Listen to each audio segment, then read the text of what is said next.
Hello. Today we are looking at another component of communication in a little bit more detail, and that is noise. Now, when we talk about noise, we are talking about barriers to communication. So essentially, anything that prevents communication from being received and understood by the receiver.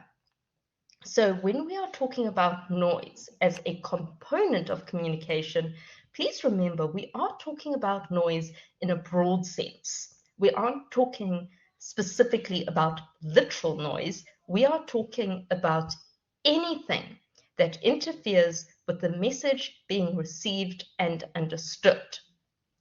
So we have three types of noise. We have external noise, internal noise, and semantic noise. Now, external noise refers to anything that stops the message from being received. So if the message does not actually get to the receiver, that is external noise. It's something that is external to the sender and receiver that stops the message getting through. So things like not having connection, not having Wi-Fi, not having signal. So if you send a WhatsApp and it only has one tick, that shows that there has been external noise. The WhatsApp has not been received by the receiver. If you are trying to send an email and it goes into your outbox, but you don't have Wi-Fi, or the person that you're trying to send it to doesn't have Wi-Fi, then it is not getting through. If you're trying to talk to someone face to face and the music is too loud and you can't hear what they're saying, or you can't hear the full message, then that is external noise. So think of it as a wall that the message hits before it gets to the receiver. Then we get onto internal noise. This is actually much broader. This is anything that prevents the receiver from understanding the message in the same way that the sender meant it. So this can be pretty much anything.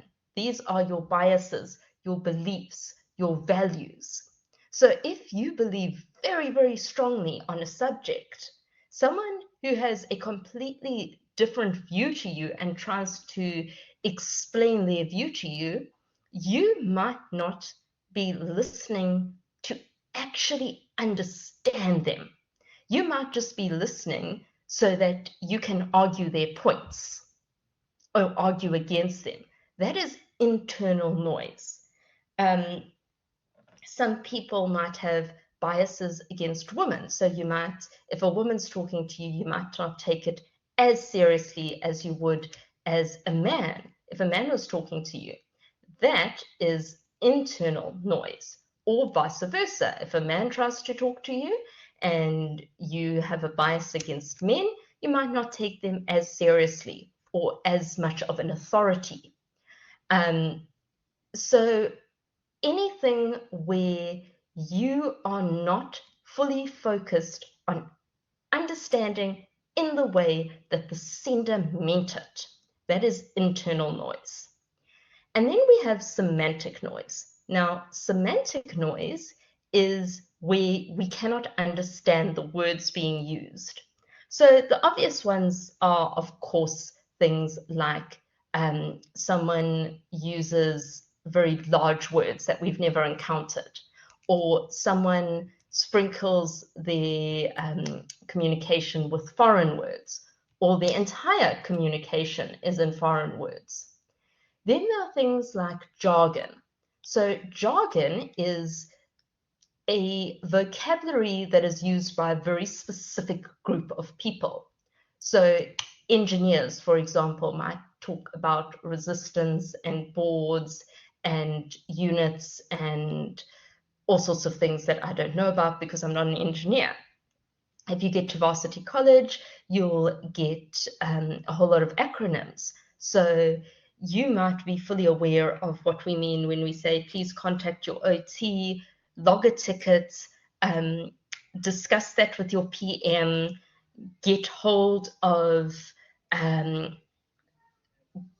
the whoever. You will understand those words because you are a part of VC. You are part of the group that uses that terminology, whereas someone else will have no idea what you're talking about. And that is semantic noise. Okay, and that's what I have for you today in terms of noise.